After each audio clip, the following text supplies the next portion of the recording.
This is what you get. I mean, somebody needs to turn to the camera and tell the president to stop. I mean, he is messing with the foundation of this country. He's messing with the foundation of the economy. He's messing with America's place in the global financial system.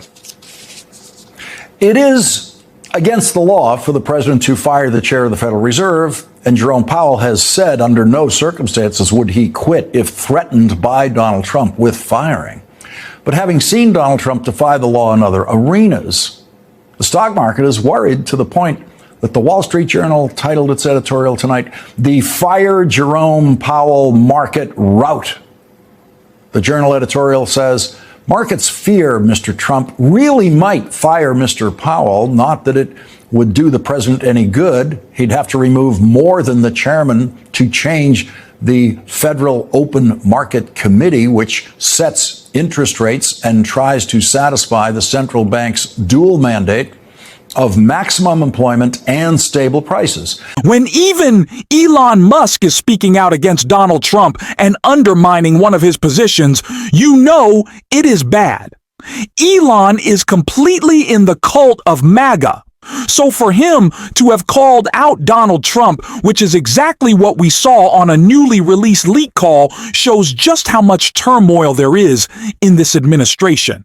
And it also comes as Elon Musk has announced that he is leaving the government and separating entirely from Doge because he has his little feelings hurt. And we are going to get into both of those stories. But before we do, if I could quickly ask you to leave a like on this video, and if you haven't already and you enjoy our channel, to hit that subscribe button. It goes a long way, and it really does mean a lot to me. Now, before we can get into this leaked Elon Musk call in which he really just stabs Donald Trump in the back, I want to hear from another surprising group that went after Trump, and that's the Fox propaganda outlet.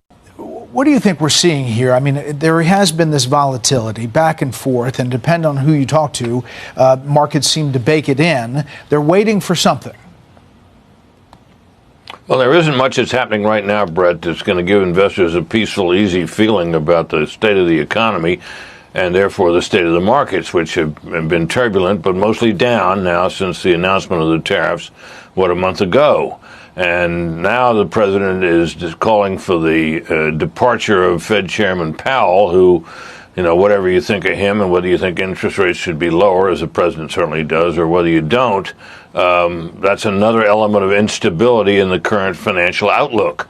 And instability is something that markets do not like, and economies really don't either, because when people are uncertain about what the future lies, they're hesitant to invest and to hire and to do the things you need to have an economy go and grow, which is obviously what the president is seeking. So he may win in the end, but trade wars don't have a lot of history of working out very well for any party who's involved in it. So I think that's where the worry lies, now compounded by a fight with the Fed. Yeah, just before we started this segment, in the commercial break, there was a statement put out by the U.S. Trade Representative Jamieson Greer saying that they have essentially a framework of a trade negotiation process, laying the roadmap for negotiations with India, saying that this is now starting in earnest, a roadmap for those negotiations. We've heard that about Japan. We've heard other countries. Do you think one of those deals, should they get there, change the dynamic on the market and where we stand? Well, I think if they get, one or two of those deals with countries like Japan and India, which are of some size and importance, I think might calm the markets. The concern, of course, is you've got China reaching out to trading partners, many of them the same as ours, and saying, don't you be making any deals that are against our interests with the United States. And the United States, in the meantime, of course, is saying, no, you want to work with us. We're the big enchilada here, and you can't afford to be without us. Now, there are a lot of people who think that the U.S. can win that kind of competition with China, but it is another element of uncertainty in the economic outlook. And, today, for example, Brett, China has cut Boeing off, and Boeing had outstanding orders for airplanes to be manufactured and shipped to China. Those things are, at least for the moment, at least, are stopped in their tracks. There's a cost to that. That will cut. If that stands, that will hurt jobs and growth in the United States. So these are the kinds of situations that people worry about when they see a trade war underway. Yeah, and The Wall Street Journal started by calling it the stupidest trade war in history. And they were spot on. And now another product of Rupert Murdoch is calling out Donald Trump, the Fox propaganda outlet, making it clear what we all know and knew before, that Donald Trump, like VP Harris said, would invite a recession before the summer even started with his idiotic economic plan. The chaos that comes from tariffs, the instability in the markets, is the reason why businesses are deciding not to invest, not to hire, or to even fire people, losing jobs in this economy that is close to a recession, if not already in one. And Fox knows that. And so does Elon, who's been critical of Donald Trump's tariffs, but a little quietly. But he really spoke out against them on this leaked call. I just want to emphasize that the tariff decision is entirely up to the President of the United States. I will weigh in with my advice with the President, which he will listen to my advice, but then it's up to him, of course, to make his decision.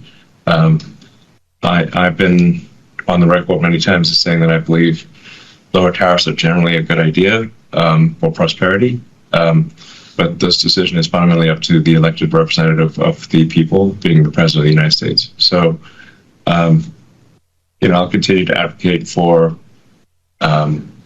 lower tariffs rather than higher tariffs, but that's all I can do. Even Elon knows that tariffs are terrible and they are causing huge problems in our economy. And I think he maybe wants to blame those tariffs for the reason that no one wants to buy anything, including his cars. We have seen Tesla drop 71% over the last 3 months, the stock price down 71%. Elon has made one of the biggest miscalculations in history. Sure, in his time in government, he was able to steal billions of dollars in government contracts in the most corrupt way possible. He was breaking the law, and he was pretending he was the president, the shadow president, the co-president. But what that has cost him is hundreds of billions of dollars. And not that he had much of a reputation before, but his reputation. People hate Elon Musk even more than they do Donald Trump. That is what he has gotten himself. And so it's too late to take it all back. Elon, you have screwed yourself. And I am glad your car company is collapsing. There are lots of other EVs to buy, and people should. But if they don't want to get a swastika car, I think the reason is pretty clear why. Because Elon Musk has screwed himself while he's helped Donald Trump screw our economy. And that is exactly what Lawrence O'Donnell was calling out right here. In 1932 was 23.6%. We were at the depth of what came to be known as the Great Depression, the cruelest economic depression in American history. Starving children were going to bed hungry in this country in 1932. The suicide rate was skyrocketing. And today, the Trump stock market is on its way, according to the Wall Street Journal, to the, quote, worst April since 1932. Prior to the Donald Trump stock market, not a single economic indicator in this country has ever resembled anything in 1932 during the entire course of our lifetimes. But now Donald Trump has managed to bring the stock market back to 1932.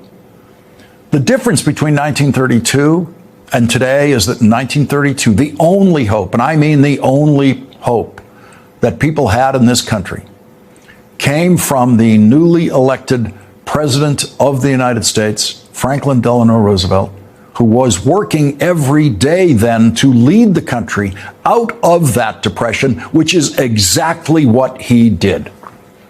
Every president in our lifetimes has always known every minute of the day how to instantaneously crash the stock market. They've all known how to do it, and not one of them has chosen to do that until Donald Trump. Every president always knew that all he had to do to crash the stock market was to take a public swipe at the chair of the Federal Reserve, who has always been, no matter who it is, more popular with Wall Street than any president of the United States. So for better or worse, Wall Street always respects the Federal Reserve chair much more than they respect the president of the United States. And now that respect gap is bigger than ever. And so Donald Trump decided that once again today, he would publicly attack Jerome Powell, the chair of the Federal Reserve, who was appointed to that job by Donald Trump in his first term, and then was reappointed by President Biden. That's right. President Biden reappointed Republican Jerome Powell, who was originally put into that position by Republican Donald Trump. And so the guy who says he always chooses the best people is now attacking one of his best people and crashing the stock market every single time that he does it. No president has ever been stupid enough to do that until Donald Trump. At 9:41 a.m., Donald Trump decided to go on social media and predict a recession, which no president has ever done. No president has ever predicted a recession during their term. So Donald Trump predicted a recession, and then he blamed it on the Federal Reserve chair, saying there can be a slowing of the economy, otherwise known as a recession, unless Mr. Too Late, a major loser, lowers interest rates, N-O-W, capital letters. Now, all those Trump voters who believed Donald Trump was going to make the American economy better all by himself, all of them thought that he was able to do that, and they never once on the campaign trail heard Donald Trump say he could only make the economy great if the Federal Reserve lowered interest rates. Never mentioned that on the campaign trail, but now Donald Trump says, the only I can fix it guy, I can't fix anything unless the chair of the Federal Reserve fixes it for me. That's what he's saying now. Speculation today then ran wild that Donald Trump would try to fire the chair of the Federal Reserve, which is against the law. CNBC's coverage of the market today once again turned dark. This is what you get. I mean, somebody needs to turn to the camera and tell the president to stop. I mean, he is messing with the foundation of this country. He's messing with the foundation of the economy. He's messing with America's place in the global financial system. It is against the law for the president to fire the chair of the Federal Reserve, and Jerome Powell has said under no circumstances would he quit if threatened by Donald Trump with firing. But having seen Donald Trump defy the law in other arenas, the stock market is worried to the point that the Wall Street Journal titled its editorial tonight, "The Fire Jerome Powell Market Rout."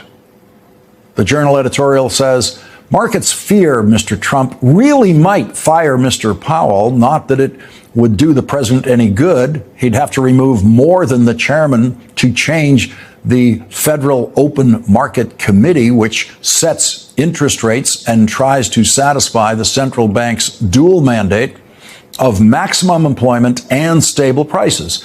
This is a recipe for more market uncertainty. The tariffs will cause at least a one-time increase in the price of tariffed goods, which may become more entrenched if the Fed accommodates them by cutting rates.